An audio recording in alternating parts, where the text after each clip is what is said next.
I want to thank me.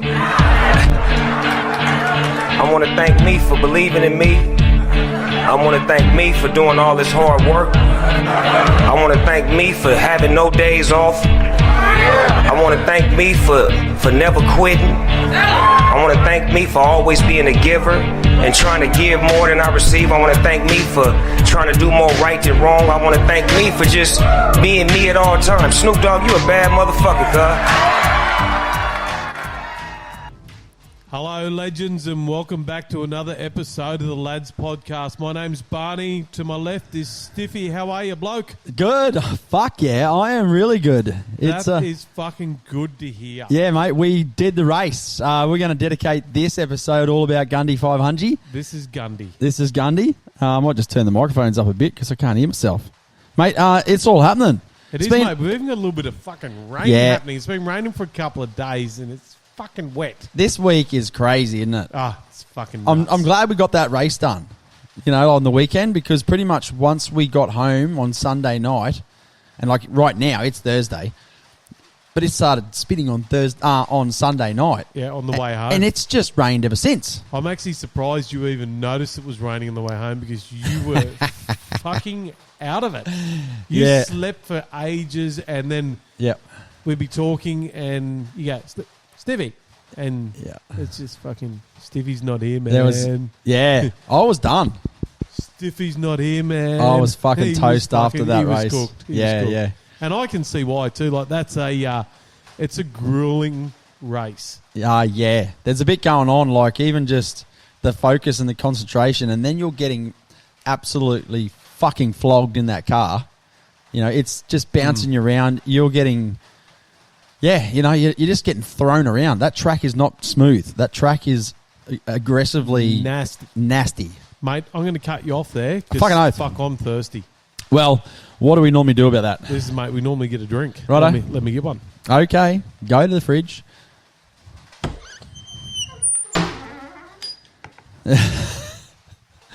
Holy. Righto, what have we got going on here today? Who's sponsoring the show today? Mate, not sponsoring. We've got a couple of Brick Lane's natural drafts. Brick Lane? Now, I'm pretty sure, correct me if I'm wrong, but I think this is one of the beers that Mick Malloy is actually involved in. Oh, yeah, right. So shout out to Mick. I'd fucking love to have a beer with that fucker. He's a funny cunt, isn't he? No, he's got some natural talent. Yeah, he is, mate. He's just naturally funny. What is this? This is a 1.3 standard drink. Yep. What percentage are we running here? Well, it'd have to be 4.6. It is a 4.6er. 4.6. Super natural refreshing draft. Brick Lane natural draft. Righto, I'll crack. There you go. There's my crack.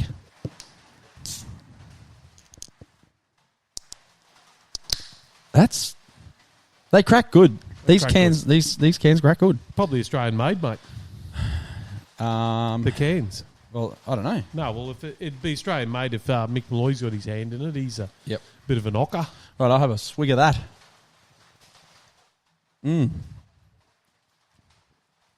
Fuck, that goes all right for a can too. Very strong flavours. It is. Overtones. I did just have a cough lolly beforehand. I've got a bit of a sore throat, cracking on. And I'm like, that's just excited. Cough the old and beer Annie Cole just went, Do you know anyone that actually has beer and ice cream? Oh. What's that? Beer? No, just have a beer and eat ice cream at the same time and then finish off with a beer. Yeah. Curdle your guts? So one of my mates, shout out to Huggo, he's fucking old man. Kenny could actually fucking have a beer and eat ice cream. Oh, wow. It's one of those weird things I remember as a kid. Yeah, right. Fucking can't do it. Well, that goes all right. I don't mind the old Brick Lane. Yep. Get your laughing gear around. Go to where'd you get this from? Dan Murphy's. Uncle Dan's. Went to the Uncle Dan's today to get all my piss. Yep, Uncle Dan's. Brick Lane, natural right. It goes good. I like it. It's very drafty. It actually says so on the label too. Draft. Mate, so what a weekend. Where should we start with this? Mate, should we start at the start? We've got to start at the start. Like, so we were a bit of an early rise. Friday morning. We met at JR's place at 5:30, I think it was. 5:30. Yeah, 5:30. So we chucked the rest of our gear into his into the race car, Yeah. into the what would you call it? Well, it's the race trailer. Yeah. The race trailer. So chucked all their gear in there, mate, and jumped in the Chevy. That's the first time you've seen that race trailer, isn't it? Fuck yeah, mate. I remember you telling me that like he is fucking so focused on shit like that, and mate, you can tell every step of the way that thing is mick. That thing is absolutely like fucking phenomenal. And he's not allowed to ever sell it, even if someone offers him $250,000. He's not allowed to sell it because everything's for sale. Because man, I tell you what, the amount of effort he put into that, I'd hate for. You can tell, mate. You can tell. Yeah, definitely. It's mint. Yeah. It absolutely, and it works good. How the car sits in there. How he ties it down, it's very quick and easy, of course. And then, of course, up the front, you've kind of got this workshop / kitchenette. Kitchen, yeah. So you got your knives and forks and bloody toolbox, and it's mint. I like it. You've done a fucking fantastic job. Yeah, definitely. So the boys are all packed, ready. They were sort of waiting on us, weren't they? They were, mate. I was sort of just a tad late. I think I was probably 2 minutes late or so. No, we were good. We were good. Yeah, but we chucked our shit in there, and then we trudged on. So our first stop was Arachula. Yeah, could not blow through Arachula without stopping at the old bakery. We've spoken about this before on a potty. You have to stop. What did you go, Steve? I think I've said this before. I'm a dirty whore for a cheese and bacon. Cheese and bacon pie. Yeah, cheese and bacon. They do make a great pie there, though, too. So yeah. I think we actually got a couple of messages in for the best pies around too, didn't we? Just sort of text messages. Yeah. Oh, that was on Facebook, wasn't it? It was on Facebook. So, yes, that was on the group. That's another episode. But yeah, so stop there. JR, of course, mate. He can organise. So this bloke has got all his shit in one sock, hadn't he? Yeah.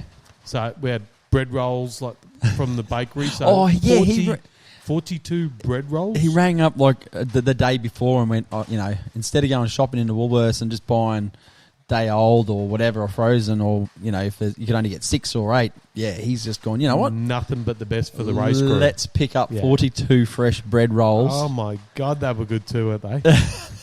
We did bring some home because there was supposed to be another 3 lads that were going to come out, but there was a bit going on with them, so we was going to feed all of them. So got some bread rolls, fresh bread rolls from the bakery. That was good. Yep, I don't think we even put any tunes or anything. We were just sort of yarning all the way out, really, weren't we? So I don't think we got any tunes at all on, just talking shit. We were just talking shit all the way out. It was nothing to do with race cars or anything. So. And we didn't have any problems, as in driving problems, getting out there or coming back. No, because you normally do. So I think I'm actually the good luck charm, so I need to go on all the trips because I've seen photos with swapping over tyres from the U-Haul trailers. Oh, yeah. Yeah. Back in the day. How was that fucking road from where was the last town that you go through? Ingham? No. Inglewood through to Goondiwindi. Like that road can go eat dick. It is, mate. It is like fucking just flat out whoops. It was throwing us around in that car. Like how obviously it's that black soil country, but man, that road is fucked. Yeah. For all the truckies out there, they've got to run that road daily. Man, that would be annoying because it's fucked. Yeah, I actually spoke to a truckie one day. He sort of overtook me on that same road, and I was doing 100, and he went past me flying. So I called him up on the 2-way and said, "Mate, how the fuck are you sitting in that thing?" He said, "Bloke," he said, "fucking sitting." He said, "I'm standing up." So that was actually stolen, that story. So I'm fucking sorry, but I had to say it. Yeah. But you would actually have to stand up. I reckon. You couldn't sit down. Like, it was just non-stop bouncing, but then there was a couple where you just like, fuck, did we just run over a car or something? Yeah. There was probably the fucking people living in those potholes in there. Oh, they were massive. Even the potholes, really. It was just the whoops. Just the way the road has scalloped? Is that even a word? For a road condition? For fucked. Sunk. Just sunk and fucked. That's that melon hole country, which is raced on as well. So so that gets that fucking shitty ass fucking road over and done with. We pull into fucking into the showgrounds. Yep, based at the showgrounds where we met Goondiwindi Jesus. Oh, I forgot all about this. You forgot about Gundy. Holy dooly. The first dude that we talked to was we called him Goondiwindi Jesus. Goondiwindi Jesus, mate. Why did we call him Goondiwindi Jesus? Oh, he had the long hair, the beard, and the fucking... Yeah, I don't know. If Jesus is around now, he'd wear a floral shirt. I'm sure, and he had a floral shirt on with a fucking picture. I'm sure it was his dog or something on there too. But Yeah, right. yeah, but the funny thing that JR was doing, like as he was talking to him, and we were talking to him for a bit because he was a little bit fucking. He was nowhere. He was slow. Yeah, he was fucking on planet fucking somewhere else. And Oh, dude, I think he sucked down a few Winnie Greens before he started his shift, you know? But the more Justin started talking to him, the more Justin started imitating his fucking lingo. Yep. Man, like, you could just see whether JR might have been getting stoned. Lucky they didn't drug test him the next day or something off the smell. But yeah, it was just, that was the first little section of Goondiwindi. Yeah. Welcome to Goondiwindi. I hope you enjoy your Grinny Greens. Did we see him at all for the rest of the trip out there? I've seen him a couple of times, yeah. Oh, right. Yep. And his girlfriend too, so that'd be Mary, I suppose. No, Mary's mother, wasn't he? Fucking, I know my religion, so shout out to my religion teachers. You've fucking done well. Yeah, so he helped us check into the showgrounds, and obviously he really didn't know what was going on. He really didn't. No, he was trying. Yeah, he was trying. But He was the lady time. that was helping out, she was awesome. She got us sorted and got us over to where we... And how's the location that we had in that showgrounds? Power. Yeah, really good. Power. Yep, We had water. toilet, shower right there, and, water. Yeah. So that was fucking awesome. So, yeah, we dropped the caravan. I don't know, is it caravan? The We car dropped trailer. The race trailer. The race trailer. Yeah, dropped it off because we had to obviously drop it off to then go do reconnaissance. And the timing was good. We got out there at like 10:30, I think, and then the site lapped open at about 11:30. Yeah, I think they pushed it back to 12. Was I it think 12? we were sitting on that start line for quite a while, so Yeah, we were too. yeah, probably go back for the photos and have a look at that. So we ripped out the GPS or the race Lawrence, where we plot the course and got it out of the car and packed a little esky, I guess. Yep, for the passengers only. So Yep. and then And a few nibbles. so this is 85 kilometres. We worked out the track, Ended up being 85. Yeah. and it took us 3 fucking hours Yep. of bouncing around, and Yeah.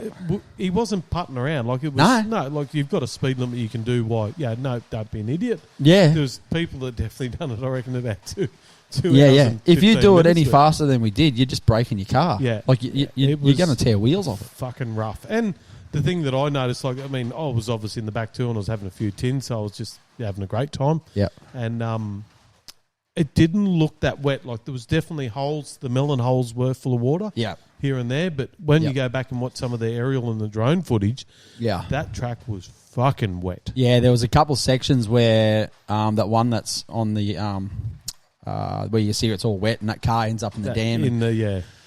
That was bad. There was probably, I reckon, 3 or 4 of those sort of sections in the whole race. Otherwise, the rest of it was quite dry. Yep. But there certainly was a lot of wet stuff, and where it was wet was fucking wet because all of that water ended up coming in the car. Yeah. So if you are on our socials and that, have a look. There's Stiffy's chucked up a little clip of a car that actually come around there and went sideways and done a big loop and come back and reversed into this. It's just a melon hole. It's not actually a dam or anything. No. It's just a fucking big hole in the ground. Yeah, it probably had like a foot of water in it, maybe. Foot of water. Yeah. So there's actually that little foot of water will actually come up in another story that I've got too. Oh, excellent. Good. Yeah. So the reconnaissance went well. Yeah, like you said, 3 hours it took us to get around that to do. It was probably a bit over 3 hours. And it was only 85 kilometres long. Mm. So that sort of gives you an idea on... We were doing it as fast as we could in the Chevy without damaging the Chevy because that's how rough it is. You're just going through all the... Like, if we were to count how many bumps that there would fucking be a million bumps. You couldn't count them. No. It'd be like counting the stars. It's just ridiculous. Yeah. So we got that done. How was the finish line? So right before the finish line, there's a finish line jump, and just before that is a fucking big drop off. Right? It's a man-made drop off, and we went over it. And actually, we probably should back this up a bit. How was Levi's effort? Let's have a chat about that because I'm glad you went back to that. 'Cause Yeah. that man.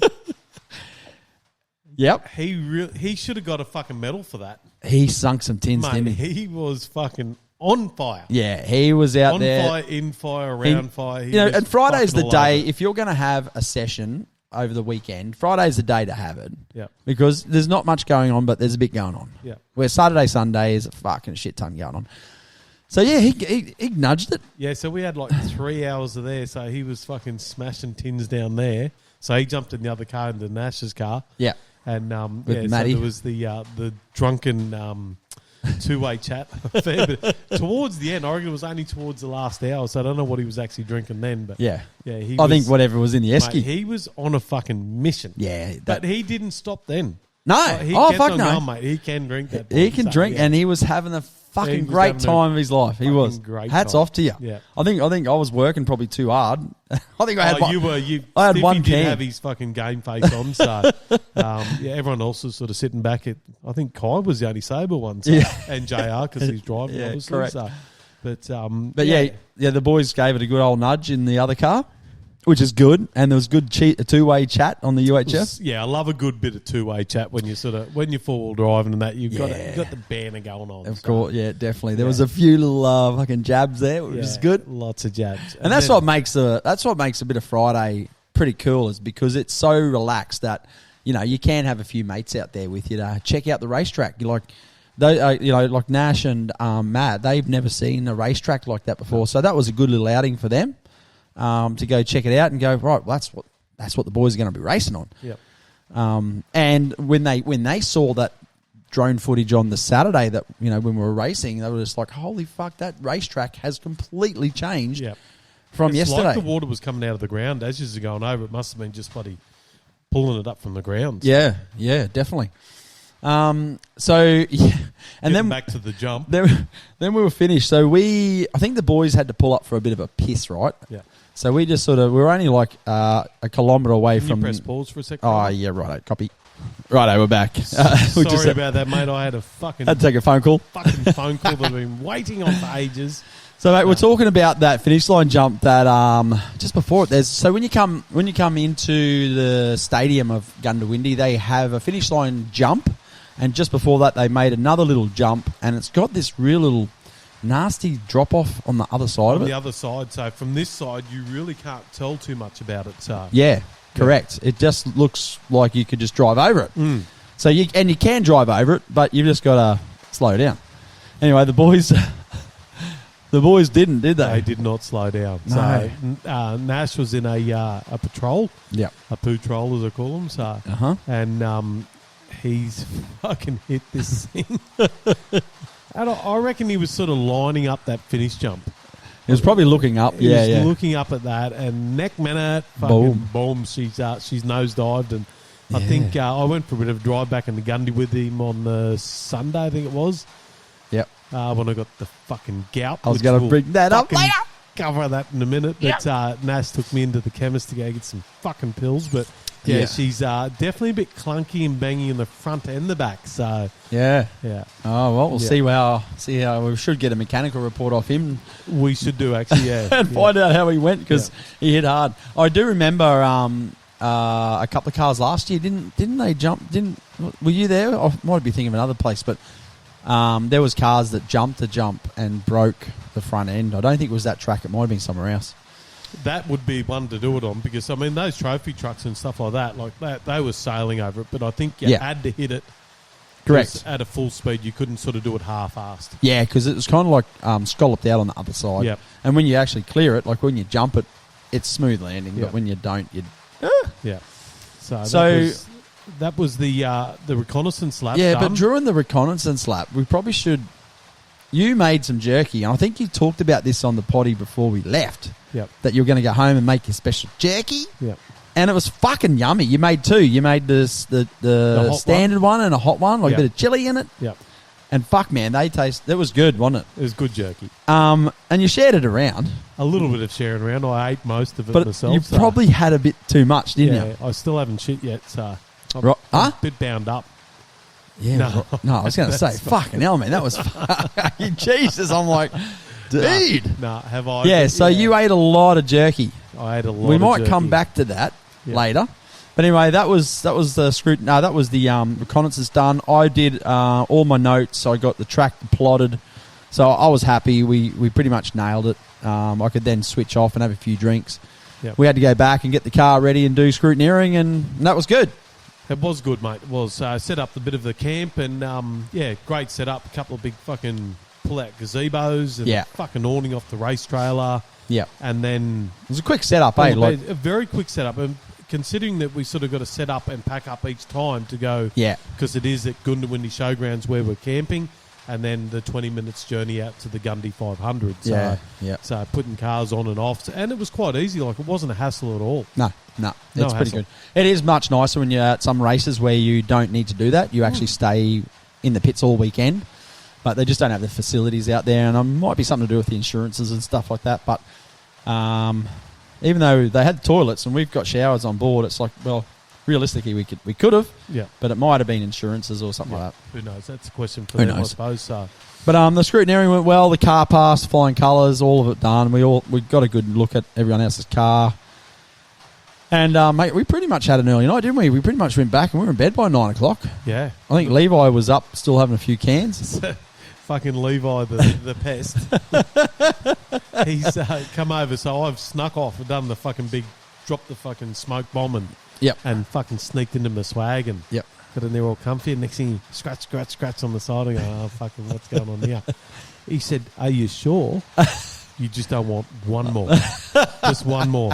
I said, nah. I said, I'm fucking done. I'm cooked. So he's a fucking lovable lad. Like he's a character. He was having a fat ass time. He was having a great old time. And then, because I'm sitting there listening after that, and so everyone's, oh yeah, right, I'm going to bed this time, and people are going off for showers and shit like that. And Levi goes, yeah, right, I'm gonna need to just stay up for another 5 or so minutes because I'm going to have one more. Otherwise, I'm going to be awake at 4:30. So how he worked that out, I don't know. But but I think he'd end up staying up and having 2 more.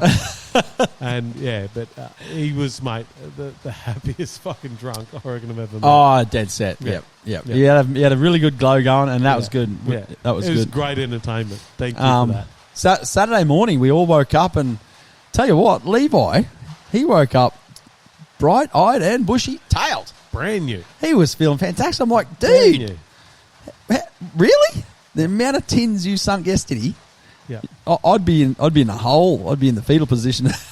So once you guys actually left, so we'll go back a little bit from that too. But once you guys left, after breakfast was done, yes, cracking tins again. So so it's just back on it again. So champion, champion effort, champion.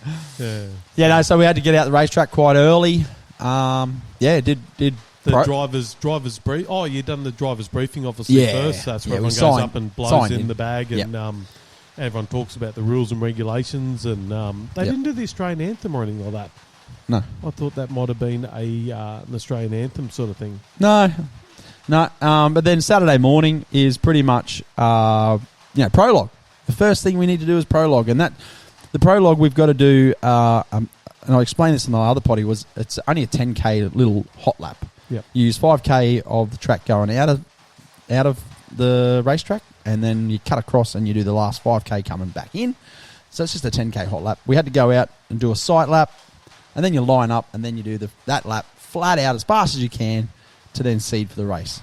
So talk me through it. How did that go? Like, so we took the spare tyre off. We had minimum fuel in. Everything was checked before we went. So what? Yep. So no spare tyre on. We lightened the load. We only had enough fuel in there to really do, it was 10 kilometres. We probably had enough fuel to do sort of 15 or 20k. So run really light, try and get but there's two, like running light is a good thing, but sometimes it's a bad thing because you lose traction. Sometimes you need a bit of weight to get your traction down, otherwise you're just wheel spinning everywhere. So it's kind of a counterbalance, but we ran no spare, no fuel, just went out and did it as fast as we could, and we nailed it. It was the cars went every minute, where we've been to some races where they release them every 20 seconds or 30 seconds, and we've actually caught cars before, and then you're chewing their dust and slowing you down. Yeah. So this race was good. They released us every minute, and we did not have any problems with traffic, as in we did catch the car in front of us, but we didn't nowhere near. I think if it was a minute gap, I think we made up sort of 20 seconds or 30 seconds over that 10k. Yeah, was nothing crazy. So after prologue's over and done with, I think you started in, was it 6th? We prologued, was it 6th? Fastest? I think it was, yeah. Yeah, I think it was 6th. Yeah. I'm pretty sure it was 6. So Yep. that's where you line up, and Yes, that's it where was. you get to go. It was 6 in Six class. in your class, Yeah, so, correct. And I think we lined up on position 32 or 35 from Yep. memory out of the 100 vehicles that were there for the day. Yep, so you got to go off quite early. So Yeah, and they released us, actually, in the race, they released us much quicker, as in every 20 seconds Yep. on the race. And that really just so that you got all the cars out faster than every minute, because if you did it every minute with 100 cars, that's 100 minutes, so that's over an hour and a half. The lap time for the first car, they do it in 1 hour. So we wouldn't actually release all the cars before that car came back for his second lap. Yeah. So we had to That'd get be them a bit all. of carnage. They've got to get them all out pretty quick. So it's all 20-second intervals of leaving, which doesn't sound much, but on the track it is a fair way. It's not really a fair way either. But it was kind of like, right, you're catching cars, and then there was also faster cars that just prologued shithouse behind us, and they caught us as well. I mean, I say faster cars, different classes in V8s and whatnot. We're calling dead set trophy trucks. Yeah, correct. And they come flying. Are they wider than 2.5 metres? Because they look bigger than 2.5. I'll tell you what, some of the gateways, remember the gates that we went through? You're looking at it. I'm starting to breathe in as we're going in the Chevy, and that's pretty wide. Yeah, some of these gates that we were going through, because they're just people's properties. Yeah. But they're out there, they've got the metal, instead of like split posts, they're running the steel. Yeah, like a ball casing pipe. Yeah, pipe. And these, full of like the Chevy concrete only too. just fit through them. Yeah. The trophy trucks only just fit through them. Yeah. So when you're going through them, like in the buggy, we got a bit of clearance, but at the same time, you're not going through them straight. You're always sort of on a bit of an angle. So you doing a bit of dancing. You sort of, and there's a few times where you might be going through these gates at 80k an hour, and you just like, and you go through them within a split second, but you're just like, oh, yep, we made it. Yeah. So, mate, the first race. Listen, didn't go good. Didn't go to plan on Saturday. For some reason, we blew a belt. Now, it wasn't a brand new belt. We did use a belt that had a little bit of time on it, but it should have lasted the distance, because I think we've talked about the Fink Desert Race where we used a second-hand belt for our 220 kilometres, and it lasted after we blew that brand new belt. So, yeah, don't know what's going on there. But anyway, we blew a belt at about the 45-kilometre mark, or 50-kilometre mark. It was just over halfway. So I got out of the car, put a new belt on it. I was, about 6 minutes, 7 minute sort of fix on the side of the track. And actually it was in one of the parts that it blew where there was nowhere to pull off the friggin' racetrack either. So we rolled as far as we could to, we've got to pull off now. And we were sort of in the long grass and in the sticks up against the fence line. But I was on the right side of the car. I was on the left-hand side of the car, out of harm's way, while other cars were coming flying past us. But at the same time, before you get out of the car, you have to acknowledge some of the safety requirements as well. So if the car stops at any time, on our rally safe, which is a module in the car that talks back to headquarters or back to race control, and every car's got one, if as soon as you stop, the rally safe spikes up a question, are you okay? And you've got to respond to that. There's 4 buttons, and really the first initial one is, are you okay? And you can press SOS or we're okay.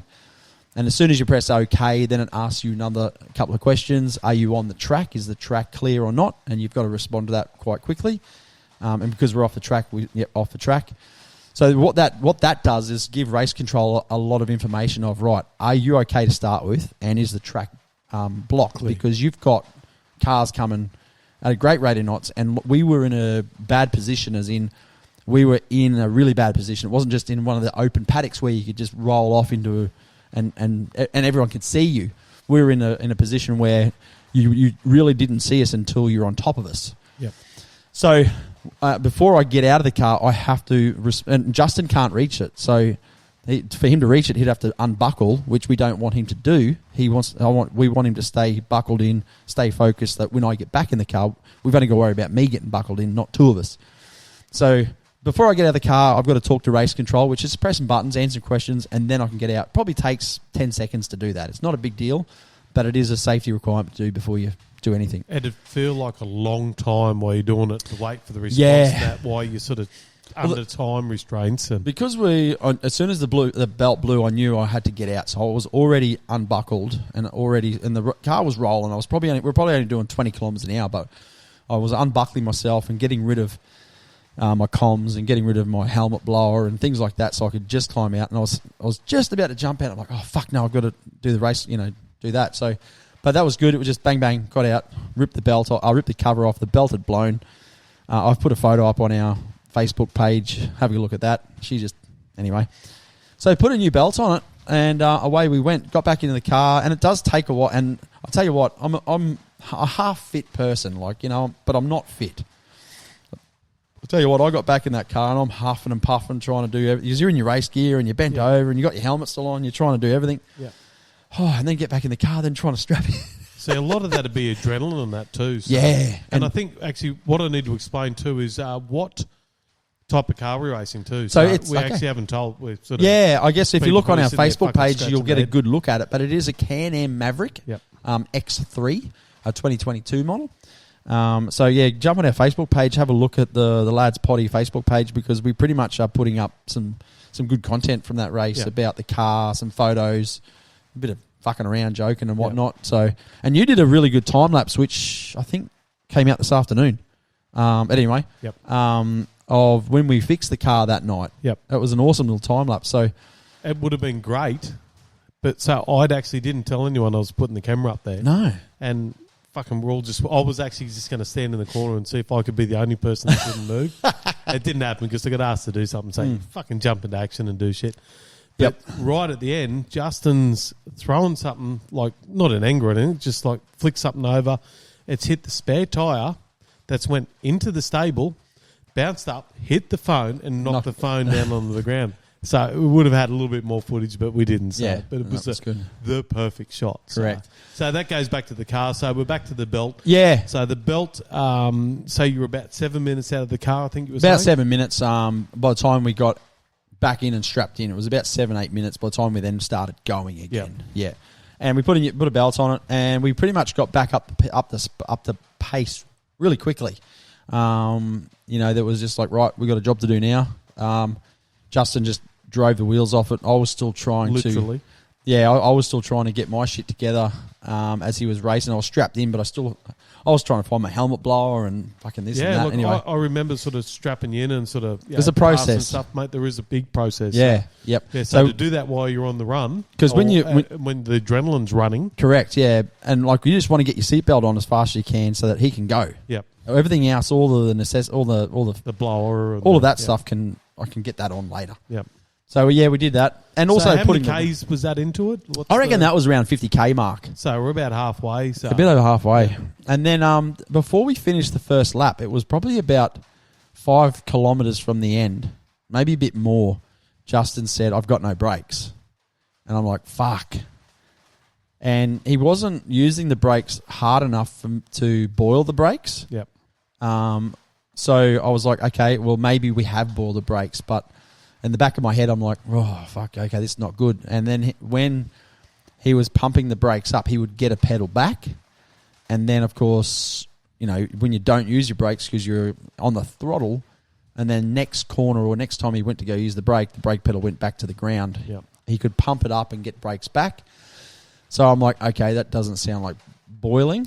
There's something else going on. So there was something else going on. For the last 5 kilometres... and then coming across the finish line, we were like, right, we got to do this next whole lap, this next 80 kilometres with no brakes, physically no brakes. And that raises a concern because you're like, well, you need brakes. Yeah. But then you just can't go as fast as you want to do. But anyway, we really only got about a kilometre into the second lap, and the back left-hand wheel went, no, you're not going any further. Yep. And almost fell right off. So we had a mechanical failure on the back left wheel, which what ended up happening was the disc brake. We broke the disc brake, and that's what was going on with the brake caliper in a way. So we did that. We broke the brake caliper. Oh, not the brake caliper. The brake rotor. We broke it. The wheel was 3/4 falling off, and we just went, righto. Well, our day's over. Our day's done. Yep. Couldn't go any further. So it was a DNF. We end up DNFing the first day. Yep. No more racing. Yep. So these boys were out racing. Levi and we'd already cracked the can, obviously, and so we're sitting back in the pits and we're watching cars come in. It's 2 laps. They should keep on going. So there was 2 other Can-Ams in the same class. Yep. And both of them come in with a wonky back wheel. Yeah. So we're going, as soon as that happened, as soon as Levi gets the phone call and going, you can see the sort of dread on his face, and we're broken down the K after the finish line. I went, bet you it's a back wheel. Yeah. And yep. next minute. So I think there was about 30 cars on that first day that had wheel problems. They fell off or they broke wheels. So that's a fairly high consumption rate of failures to the wheels. Now, everything's tight on those cars.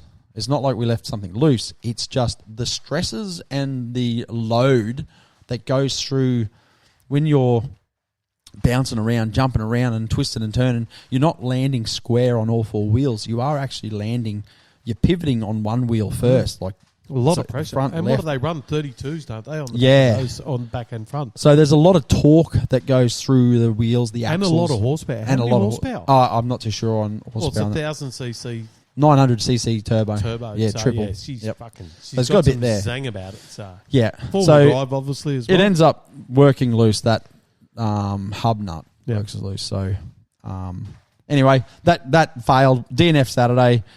So that put a downer on it. And we actually went back. We got towed back to the pits and went, righto, let's go back to show rounds. We pretty much loaded up, didn't we? Well, there wasn't. There was a lot of talk about do we or don't we? Yeah. There was a lot. So there was, I think the first initial conversations we were talking about was... we're done. We're done. Let's fucking pack up. We're going back to there tonight. Yep. We'll have a few beers. We'll fucking clean everything up. At that stage, we didn't really understand what actually broke and is it fixable for Sunday, is it not? Yeah. Yeah. But that conversation turned around very quickly. It did, didn't it? Yeah. Very quickly to, fuck it, we're doing this. We're going to go back to showgrounds. Yeah. Let's clean the car. Let's assess it to see what's going on. And can we fix it? Can we fix it? Because you can only take enough, a certain amount of spare parts with you. That's one of the other things I actually wanted to bring up, mate. That race trailer has got a lot of parts in it. Yeah, it does. Yeah. A lot of parts. It does. We can fix most things, and the beauty about off-road racing is everyone wants to help everyone else out. Yeah. So even there was a couple of components that were like, well, we don't have a caliper, and there was something else. I can't remember what it was, but JR's like, it doesn't matter. If we don't have it, there's a few lads we know. But I thought we did have everything, didn't we? Just not a caliper. That was it. Yeah. But the caliper was all right. Caliper was fine. Yeah. But even if the caliper was busted, we knew a couple of lads that probably would have had one, and we would have been able to buy one off them. Yeah. So that changed around quite quickly from fuck, our race is over, it's done, let's just go back, let's clean the car. Because it was, how bad was it? Like, it was muddy, wasn't it? Oh, like mate. The water that I got submerged in, and this, remember, we only did one lap. Yep. We got a kilometre into the second lap. Yeah. And all of that mud and all of that water was from the first lap. And Stiffy loves being dirty and muddy and wet. Anyway, so, and the amount of mud, because we did slip off the road the track a few times into a few melon holes. Anyway, so we went back, we decided, like, let's clean it, let's get it, we've got to clean it anyway, otherwise the shit's going to bake on.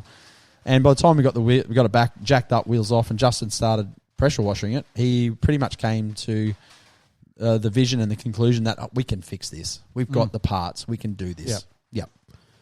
So everyone just strapped in and got it done, didn't they? Mate, it was a good vibe. It was a good feel. Like it reminded me a lot of the Endeavour rallies and that we did. So a lot of the cars that go back in that night broken and we're broken, we're dusty, but everyone's got a part or everyone's got a beer, and it's just it was a good vibe. I reckon he cleaned. How long do you reckon he cleaned that car for before we even worked on it, mate? 2 hours? If it was under 2 hours, I'd stand fucking. Yeah, it was a good 2 hours. Mate, it was a good, solid 2 hours. Yep.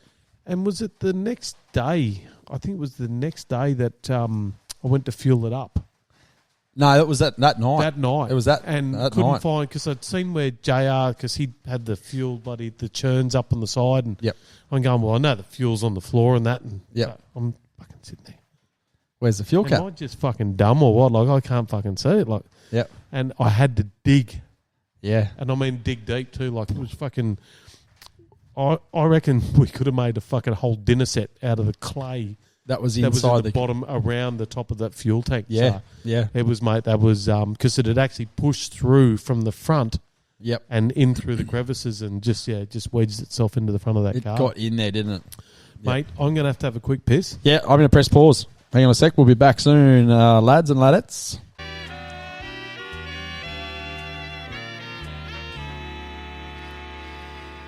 Oh, righto, we're back from our little piss.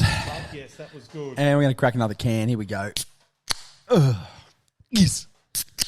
Oh, get that up. Fuck, you did a quickie. Get it. Yep. Oh, I was thirsty. Yeah. I was thirsty. So, yeah, anyway, so we're back to the fueling. The fucking mud on the floor was like fucking a good 2 inches deep, I reckon. It was crazy, eh? Yeah, nuts. So we got in, we got the car cleaned, fueled up. We filled it right up because we knew the next day we needed the car to be absolutely chock-a-block. So we're also draining diff oils. Yep, we did diff oil. Bleeding everything. So that comes in at every time we come in. Yeah, bleed the brakes. Bleed the brakes, the diff oil. Diff oil. Someone goes around with spanners, tightens up all the radius rods. And there was actually a little bit of water in that diff as well, which I'll talk a bit about later on. But when I drained that oil, that's the first time I've seen it a little bit milky, just because of the sheer amount of fucking water that we drove through. Does it have a breather? It does. That's how the water got in. Is it? It's up and around loop. Okay. It does a piggy tail. Yeah. But, yeah. Anyway. So, yeah, so that was the... so we got that fixed. And I don't think we were that late, actually. It was still probably 8 o'clock by the time we finished. Yeah. So we had a little bit of a break and had a feed. Yep. And again, Justin's feeds, mate. Like, there's fucking nothing there that he doesn't bring. Like, there's fucking steaks. There's, I think Matty cooked Matty cooked up a storm. Yeah. Matty cooked up a storm. Matty cooked up a storm on Sunday as well. So correct. So, mate, car got rebuilt in a way. New belt, new brake pads on that one that failed, new brake disc because that broke, new hub. And then what we did was change the retainer clip back to the ones that we kind of used to use. It's a high tensile. It's pretty much an R clip. Yep. To secure that nut, all 4 nuts really, for Sunday's race, because Sunday we had to do 4 laps, 2 in the morning, then a service break, and then 2 in the afternoon. Yep. So anyway, fueled up. We did everything. Put the car back in the trailer. Had a good night's sleep, and we had to get up pretty early, didn't we? Because we had to actually get up early. I early. think it was still 5:30. I'm an early riser anyway, so that doesn't bother me. But yeah, it was still everyone was in fucking really good spirits. Yeah. And we packed up. Yep. We went out there. I had cash this time because the coffee man didn't take fucking cash. Yep. And then we're going through the trailer, and Justin's got a fucking coffee machine. Oh, hang on. I need to back up a bit. Hang on. On Saturday, first day racing, something happened to you that we haven't talked about. Saturday. Yeah. So Friday, you ate a lot of jerky. Oh, yeah. So we're still going back to that, yeah. So Saturday morning, when we got out there, you were fucking hobbling around like an old fucking like mole. An old mole. Yeah, What happened? Just I got the gout. Got the I got the gout. got the gout. I got the gout. And you got it hard too, didn't you? It did come on pretty hard. Like as far as gout goes, it wasn't my worst attack. Yeah. But I did send you a message at like fucking 5 o'clock. I said, got the gout. Oh, did you? Yeah. I don't think I got it. I sent it to you. Yeah. Oh, fuck. And so fucking still doing a bit of hobbling around. I'm going, fuck, how am I going to get fucking I've got no medication. This is just going to turn to so shit. We went out to the racetrack, but on Saturday, by lunchtime Saturday, you and Nat, enough. Yeah, yep. So I made a doctor's appointment, phone appointment, and then got Nash to fucking run me into Goondiwindi pharmacy. Yep, and get you some fucking and get gout. me some fucking pills. Get you some no gout. So it actually wasn't. I get gout. Didn't fuck my weekend. So that was the best part about it. I wore my Crocs. Yeah, and if I didn't have them fuckers, fucking Crocs, mate, she would have been all over. They were a fucking saviour for gout. I'd cut me fucking foot off. Fuck the Crocs. Fuck, mate, I rock Crocs all weekend, and yesterday, had a day off yesterday, crocked it up all day. Oh, of course Even went into BMW, actually, and fucking had a service. With the Crocs on. Yeah, the salesman didn't even come and look at me, actually, for the first time ever, so. Yep. Yeah, didn't know. But, I had to bring that up because all the jerky that you took out, I fucking you hate shared it around a bit, but Yeah. fuck, you got into it. Yeah, it was And that was the undoing of that's your gout. I reckon so. Yeah, because you're not, anyway. Yeah.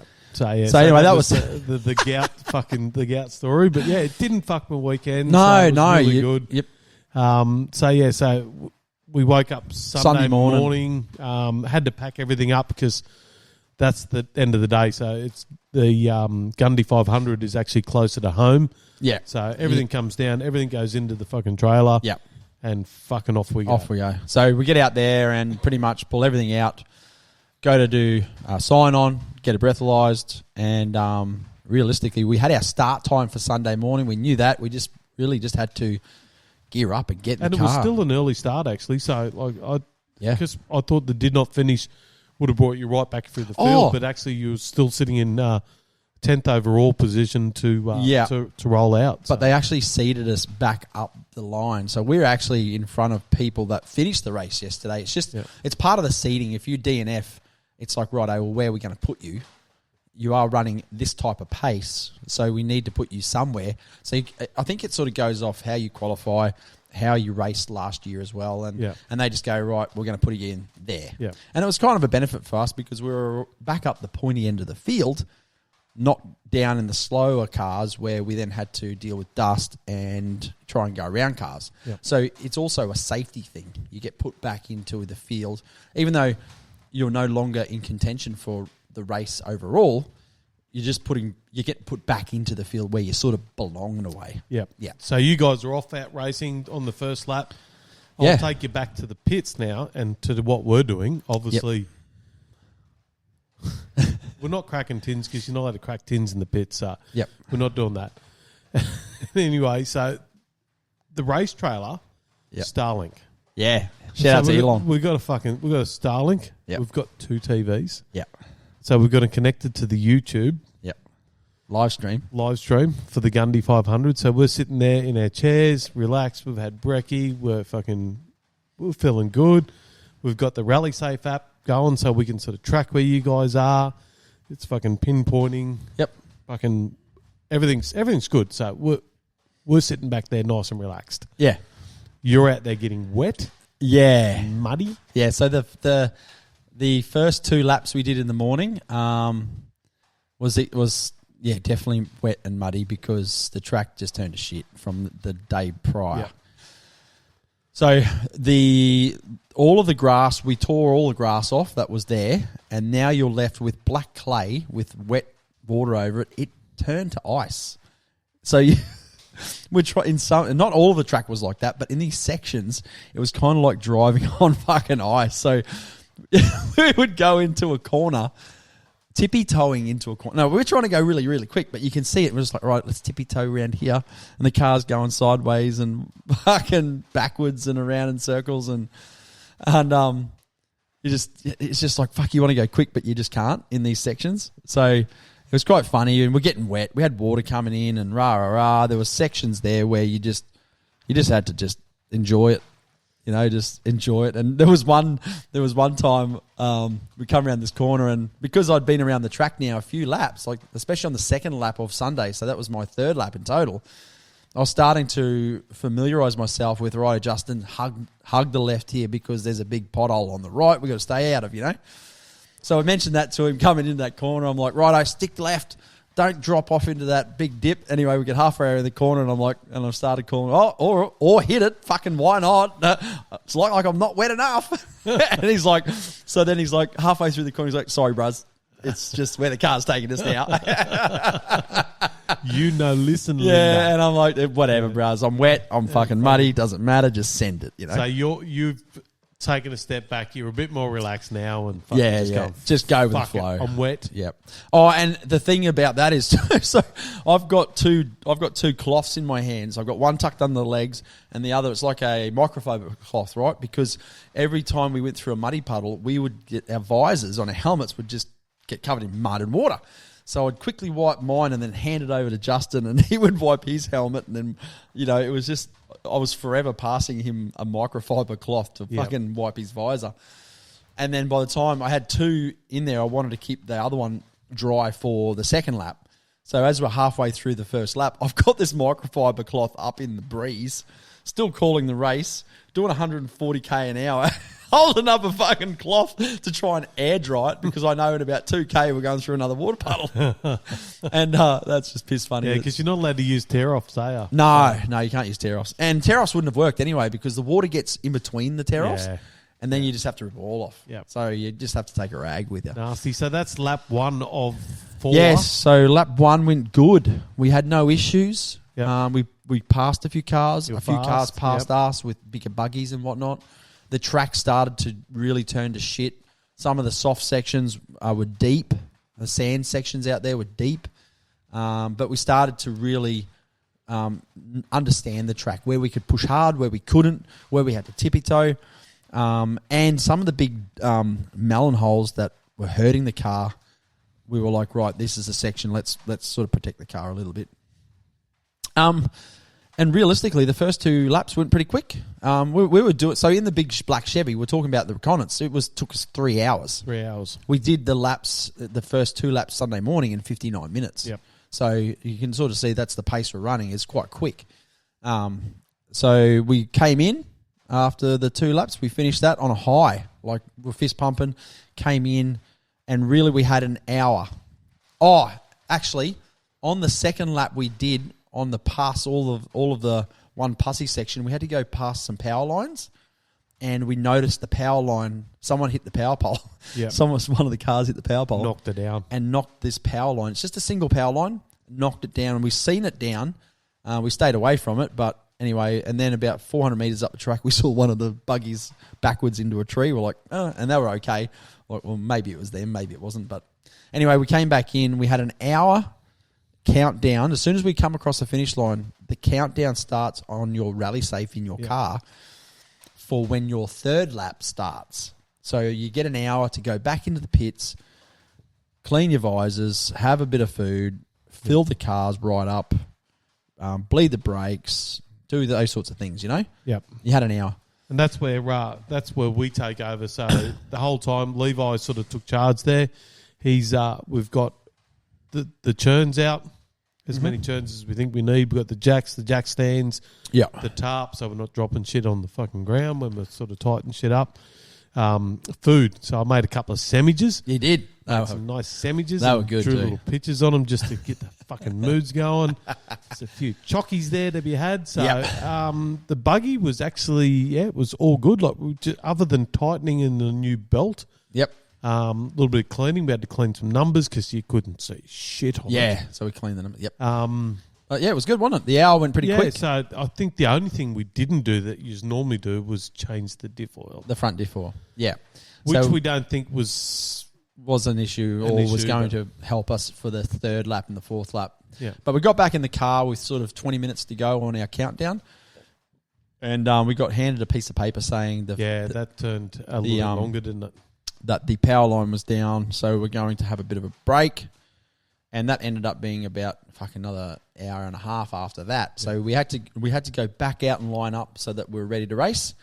And me and Justin, we just pretty much sat in the car and spoke a bit of shit and had a laugh. And it was actually nicer to stay in the car because it was actually quite warm. Like the sun was out. And it wasn't cold. It wasn't cold. It was comfortable. It was a so very nice. Sitting in the car was actually quite comfy. So we stayed in the car, and anyway, we got a driver's briefing, and they just said, right, the power line is fixed, and we've actually diverted around some of the wetter sections up that piece. So yeah, you're going to stay out of that wet section. And we're like, oh, that's cool, no worries. Unless you take a shortcut. So JR. The afternoon racing, the third lap and the fourth lap started, and we really got halfway around the third lap, and we got some vibrations in the front end, and then we blew the front diff. So front diff gone, throw it into two-wheel drive. That got rid of that noise and that issue, but we were stuck now in two-wheel drive for a lap and a half with a 900cc turbo. So, and on a wet track. Yeah. Fun. So, lots of fun. Sounds like a lot of fun. Lots of fun. The benefit of all-wheel drive or four-wheel drive is that, you can do some crazy speeds, but be in a lot of control. Well, yep. You have more control in four-wheel drive, all-wheel drive than you do in two-wheel drive. Yep.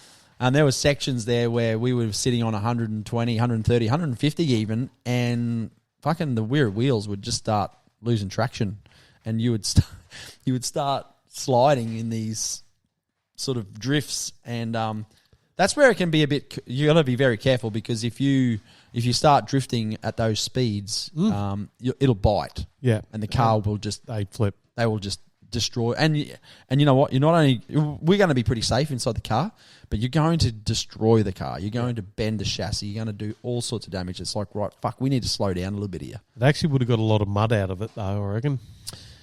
What's that? If you rolled it. Oh, yeah, true. So but the damage that it does to the cars when you roll, and you saw a few cars that rolled. Yeah, we've seen a couple on their lids. They do break.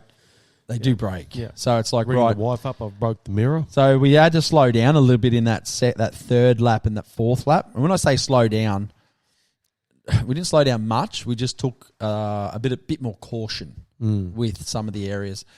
And the really wet stuff, so that that diversion they put around the power poles, when you got to the end of the diversion, the diversion wasn't far off the original race line, and we ended up taking the old race line anyway, and it's quite funny because Justin he thought he'd seen a bit of a shortcut, like a bit of a sneaky shortcut, and he sort of went somewhere. Yeah, you weren't directing there, but he took it upon himself to go there. Not really. I think the car just sort of ended up going that way because we're in two-wheel drive and we should have gone a little bit right. And you're talking a metre from going left or right. It's not like it's a shortcut, but yeah, the shortcut was the old track. Yep. Straight through the fucking water hole, and I'm just the next two cars followed you as well. Yeah, they did. So it was fun because you're just like, let's do this. Yeah, had a great time. It was fucking phenomenal. And anyway, the third lap went well. We come through on two-wheel drive, and then the fourth lap really just went back out for that last lap and just nailed it really in two-wheel drive. Yeah, and I'll paint a picture as well. So there's 100 cars that they do a cut off at 100 cars. Yeah. Yes. Yep. So 46 started on the Sunday. No, it wasn't a bit more than that. Was it 40? No. Or was there 46 finishes? No, I'm pretty sure it was 46. Yeah, right. 46 on the starting line at the end of day two. So that's how tough that fucking race was. And you could see the pits, like the pits was fucking half empty. Correct. So, mate, she was a tough race by any means. And, mate, there's people out there still cleaning now. Oh, definitely. JR sent me a couple of photos. He spent a full day. Yeah, he is anal though. He's pretty anal about his stuff. Yeah, well, I mean, you've got to be really, like with a car like that. And he also has no fucking time to get ready to go for the next one for the Don River. Yeah, correct. It's only 3 weeks away. So fucking hats off to him, mate. He's a fucking toiler. He fucking keeps on going. Yeah, definitely. So on the last lap when we were in two-wheel drive and we were not really up to speed as we were, we actually caught a few cars that are our competitor. Well, one of our competitors. He had some stress too. He had a bit of issues. I think he had some engine lights coming on and putting him into limp mode, and he couldn't go full speed either. So we actually passed him and went around him and checked out. So they were slow as well due to mechanical faults. So yeah, it was just a grueling race. We actually finished day 2 in 3rd position overall. Not overall, but section 2 we call Saturday section 1. Section 2 is Sunday. We finished section 2 in 3rd place. Okay, I'm going to put this to you. Next year we turn up there. Yeah. What do you do different? Realistically, the only thing that we'd do different is what we changed for Sunday is the retainer on those nuts. Yep. Because the load, the stress load and the vibrations that you get off the rear wheels make those nuts come loose. There's a fefew ways that you can retain it. Justin's even come up with a few things that you can put a retainer over it and bolts it down. Do that. The R clips, using a high tensile retainer to stop that nut from moving. We know what we need to do with that, so we don't have that problem ever again. Yep. I Oh, we've actually missed something, and it's probably one of the most funniest parts out there. So when you guys were going through and went through a bit of a water hole, lost it, done a bit of a dance. Oh, yeah, we did. Dance. So that was on the third lap. So, yeah, third lap. It was only like 2Ks from the end, as in like the finish of the third lap before we went out the fourth lap. And we come around this corner, two-wheel drive, and we didn't even know there was a car catching us, and he wasn't a car in our class. He's a faster car. It's a V8, like trophy truck style. And we've come around this corner, and we've hit this water, and we started sliding, and instead of backing off, Justin's just fed it. He's just absolutely pinned it. And we'd started doing a donut, and halfway through this donut, as the dust sort of cleared from spinning half out, and then we had a visual out the front again, there was a fucking bull bar pointing right at, well, not a bull bar, but a car doing, how to explain this, like the Holden racing team, where they have two cars, the precision driving team. And you know how they have two cars and they do donuts together? Yep. And the front of the car's like a foot away from each other, but they're spinning at the same time. We did this fucking spin out. And we spun together. This car behind us come up, and we both spun out. We did this whole donut thing with this, and then as I'm like, fuck, and then I'm looking, and then it was a big dust out, and then we couldn't see the track for a second. And as we drove forward out of this donut, we were off the track, and then we could see the track, but we couldn't see the other car. So we got back on the race line, and me and JR just pissing ourselves laughing. And he's like, "Where did he come from?" And I went, Where did who come from? Where did he go? Where did who go? Anyway, for the next fucking, for the next, I don't know, 20 minutes, 10 minutes, me and him are giggling like girls, just trying to process. What the fuck just happened? Did you see what? It was piss funny how it happened. Like, we didn't have the GoPros running because it was late in the afternoon. Yeah, that was that was our fault because we didn't. It would have been amazing to see that on GoPro or like a visual from a drone up high. It just would have been fucking amazing. Maybe we can look at the finish line and get the video of it and find out what that car was and see if they had GoPro. Yeah, maybe. Yeah. So, but that was piss funny because it was just one of those moments where you just like, I tell you what. And on the last lap, Bo Robinson came past us. He's in the big trophy truck, and he had some problems with a fan belt or something or a mechanical issue. But anyway, he was on the side of the track for about 20 minutes, 25 minutes, and then he got going again. And he caught us back up. We passed him, and then he caught back up.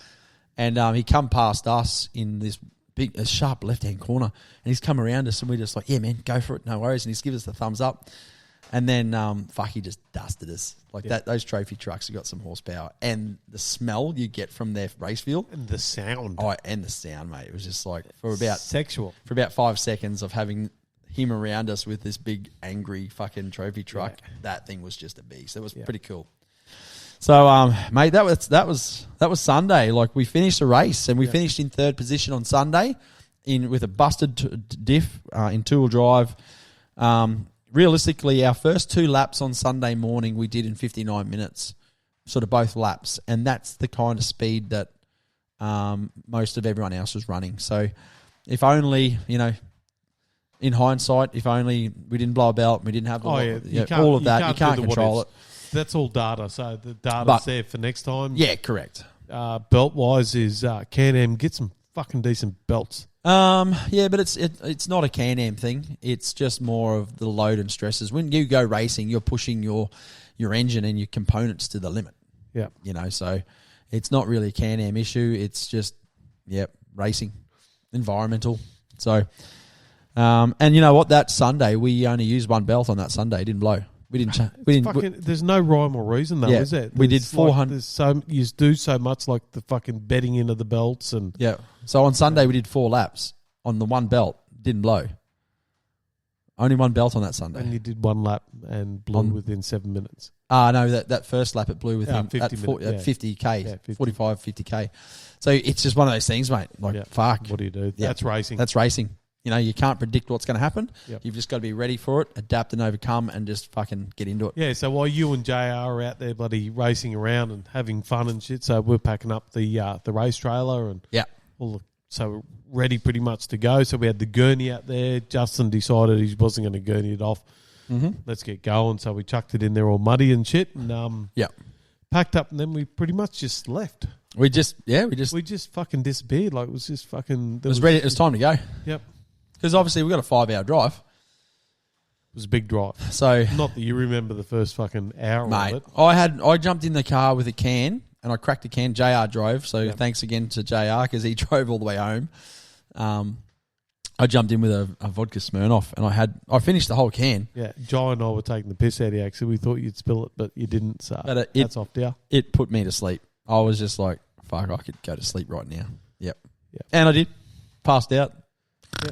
And then everyone sort of started sort of waking up and coming around again. Yeah, but then it was just the usual banter on the way home. And, and then we dropped into Warwick for a sneaky hot box. Yeah, we did. The old hot box. I got fucking weekend. I've never had I was pretty tired myself, so I needed something to wake me up and perk myself up a bit because I had to drive home from JR's and I love a weekend. That thing was fucking putrid, but I drank the lot and felt good. Really good. What'd you get out of the hot box? Actually, actually, before that, because you had gout and you're on the gout tablets. What couldn't you do on the gout tablet? You couldn't trust a fart, could you? You can't trust a fart. So every fart is done on the toilet. Yeah. And I tell you what, I was in the toilet having a piss, and holy fuck, I don't know what happened, but there was like. Yeah. There was a bit going on. Yeah, because I said to Justin, I said, mate, have we got, because I'm a time schedule bloke, like fucking we stop here, and here. Justin's good like he's, and I don't think anyone wanted me to shit myself in the car either, so I think he had a bit going on there. So we pulled up and said, I went in there and destroyed that bowl. I'm fucking destroyed it. I'm glad I didn't fart in the Chevy like that. Holy fuck, I'm glad you didn't either. The noises were fucking... Oh, anyway, so I got a couple of tatey scallops, even though they call them fucking tatey cakes in the fucking hot box. Yeah, I'm off that. Yeah. I'm off that. It's not potato cakes. No, let's fucking put some candles in it and fucking give it to a kid for a birthday and see how they behave. So I got 3 of them. I smashed 2, and Kai got a Chico roll. And he's like, what's in a Chico roll? And just processed fucking dog shit, really. And he's like, all right. So he got a third of the way through it, and he went, "No, I'm not. I'm fucking not. He's fucking love a Chico roll." No, he's just like, no. I'll have one. I think he's had too much veggies in it. I had to have one of these potato scallops. He smashed my third one, so that was all right. But what did you get out of the hot box? I got a couple of fucking sweet chili fucking strips or something. Oh, the chicken strippies. Yeah, they go right. Yep. So I got a couple of those and that fucking nasty little V-can. Yes. So that got us fucking all awake and and then home. And that was it. That's the Gundy 500. That is it, mate. So. Well, mate, we're going to call it quits. We're just going to... Fuck no. Woo, woo, we're not calling it. We didn't talk about Matt. Oh. So Matt... Yeah, well, go. Matt was fucking hot water bottle. Oh, I forgot about... Yeah. On the fucking Saturday night. Saturday night. I didn't fucking forget you, Matt. So you and your hot water bottle, fucking... I thought Grandma was coming. So he was... Hang on, before he was even... Yeah, so he went for a shower and he was boiling the kettle. Oh, yeah. Can you guys watch? Can you watch the kettle? Yeah. We're like, no worries. What are you having? Coffee? And he went, no. Filling my hot water. We went, what the fuck is going on here? You're filling the what? Yeah, I'm feeling hot. What? You got a sore back? You got a sore neck? What? No. I just like it for his feet. I just like it at my feet. So. Matty, for fuck's sake. Sakes, yeah. You and your fucking hot water bottle. I said to him, fuck, if I had a hot water bottle down in my feet, I reckon I'd piss the bed. Yeah. He's like, nah, you should try it. It's so good. Yeah. And then it was Matty's turn. Matty's turn on fucking Sunday. Yeah. To fucking chime one on, mate. He was fucking all over it. Yeah, right. Oh, he was. Yeah. He was fucking having a great time. He was. And you're right, good value. The Nash and Matt. Fuck, I can't wait to go race with you guys again. Yep. Good lads. And, like fucking... Just everyone fits in. It's good. Nash was, I'm pretty sure the fucking Goondiwindi fucking car places off fucking Nash and I cleaned his car out underneath. Oh, yeah. Mate, there was fucking at least 7 wheelbarrows worth of mud underneath that fucking patrol. Good. Righto. Well, mate, is that it? Is that it for the Gundy Mate, 500? Let's finish this one up. So. Yeah, that's good. All right, that's all we're doing tonight. So for everybody, get out of your head, get into your shed, forget the date, call a mate, and that's it. We're done for tonight. See yous. Bye. Come on, let's go. I don't know what comes in, but I couldn't care less. I refuse to feel stressed. There's no fear in my chest. Hit a